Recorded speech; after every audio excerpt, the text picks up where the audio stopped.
75%.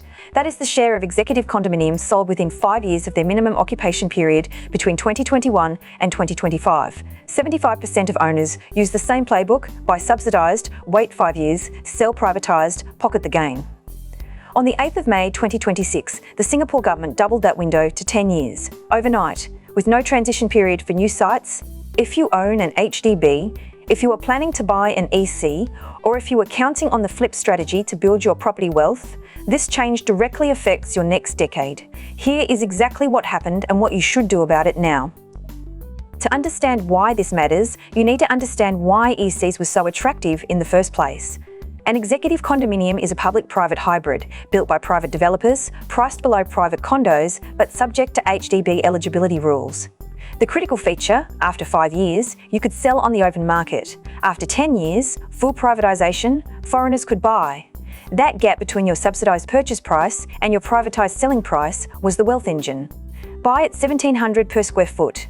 Hold 5 years. Sell at $2,200. The math worked. And between 2021 and 2025, 75% of EC owners who had passed their MOP took that exit, up from 45% in the preceding 5-year period. The strategy had become routine, almost mechanical. So many investors were using it that first-time buyers, the people ECs were designed for, were being crowded out. First-timers dropped from roughly 50% of EC buyers in 2020 to just 30 to 40% by 2024. The government had enough data. On the 8th of May 2026, the Ministry of National Development announced the change.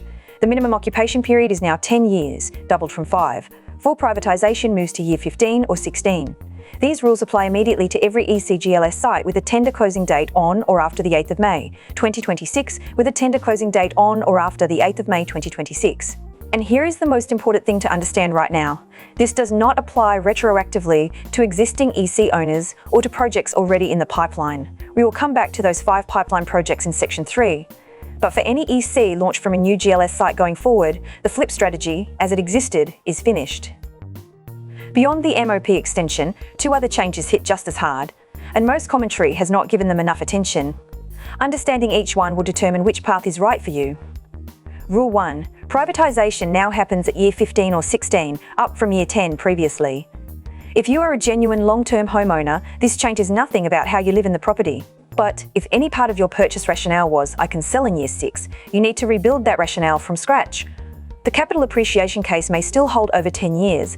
EC prices at $1,700 to $1,900 per square foot remain 20 to 30% below private condo prices.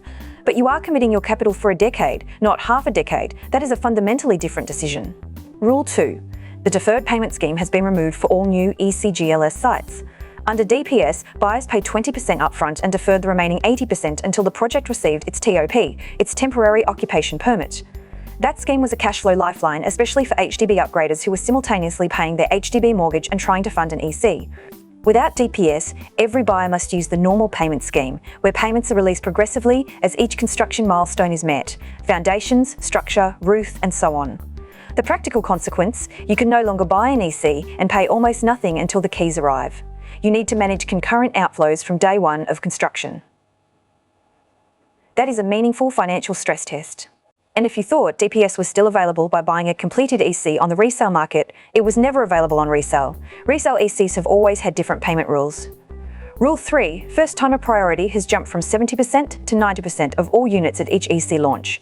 And the priority window, the period during which second-timers cannot even apply, has extended from 1 month to 2 full years. Second-timers are not locked out. That is a common misread of this policy. They can still apply and purchase, but they are competing for 10% of available units, and they cannot enter the queue for 2 full years after a project launches. At a typical EC of 300 units, that means 30 units allocated to second-timers, after a 2-year wait. At a project that first-timers will have already flooded, the income ceiling stays at $16,000 per month. The CPF housing grant, up to $30,000, is still fully available to eligible first-timers. You have seen what changed. 3 distinct situations. By the end of this section, you will know exactly which applies to you and what to do next. Before that, the one window that still exists under the old rules, 5 EC sites had their GLS tenders close before the 8th of May 2026. They are Senja Close, Woodlands Drive 17 Plot 1, Woodlands Drive 17 Plot 2, Sembawang Road and Miltonia Close. These 5 projects remain subject to the old 5-year MOP, the old 70% first-timer quota, and potentially DPS at the developer's discretion. They are the last projects under the old regime.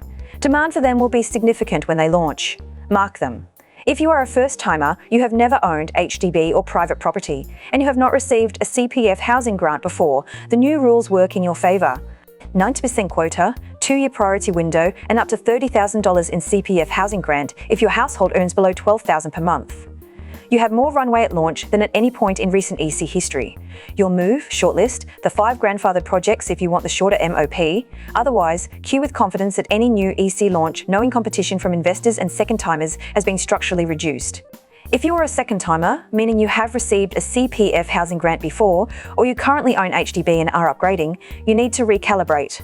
New ECs are now a high-friction option for you, 10% of units, 2-year wait, and a 10-year MOP after that. The honest alternatives are the resale condo market, where you face no quota restrictions, or the BTO route if you qualify. That does not mean you should rule out ECs entirely, but the path requires significantly more patience and planning than it did before May 2026. If you are approaching an EC as an investment vehicle, the short-term flip is gone for new sites, but a 10-year hold with EC pricing still 20 to 30% below private condo is not necessarily a bad investment thesis. It is a patient one. Run your holding model honestly. Can you commit that capital for a decade without the ability to exit early? If the answer is no, new ECs are not the right vehicle for your current portfolio. The 5 grandfathered projects are worth analysing separately under the old rules, but expect significant competition at launch precisely because experienced buyers know what they represent. Here is where we are. On the 8th of May 2026, Singapore changed the EC scheme in 3 ways. MOP doubled to 10 years, DPS removed, and first-timer priority raised to 90%. If you are planning to flip an EC in 5 years, that strategy is dead for any new site. If you are a first-timer, the market is more accessible than it has been in years. If you are a second-timer or investor, you need a revised plan before you commit any capital. Drop a comment right now. Tell me whether you are a first-timer, a second-timer, or an investor looking at ECs. I read every single one, and I pin the most useful replies each week. And if you want to avoid a property mistake that could cost you 6 figures, stay subscribed. Next week, I am breaking down the fixed versus floating mortgage trap that is costing Singapore homeowners tens of thousands right now. See you then.